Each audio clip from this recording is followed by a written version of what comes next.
বললাম আহমদুল্লাহ সাহেব, আমি তাহিরির সাথে আপনি আল্লাহর কসম করে বলি, নবীর মহব্বত নিয়ে বলি, আপনি যে বলছেন 40 বছর আগে নবী ছিল না, আল্লাহর কসম করে বলি আমি তাহিরির সাথে আপনি 2 মিনিট টিকবেন না, 2 মিনিট টিকবেন না। যদি আপনি টিকেন, যুক্তি দিয়া দলিল দিয়া এই মাইকের স্পিকার আমি ছেড়ে দিব ইনশাআল্লাহ, বলে দিলাম। ওয়াজের মাঝে আমি কথা বলবো না।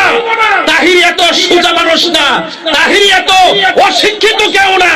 এই অন্তত পক্ষে হুব্বে রাসূলের উপরে দলিলের ক্ষেত্রের মাধ্যমে আমি প্রমাণ করে ইনশাআল্লাহ দেখাই দিব তাহিরি ইস্তাহিরি।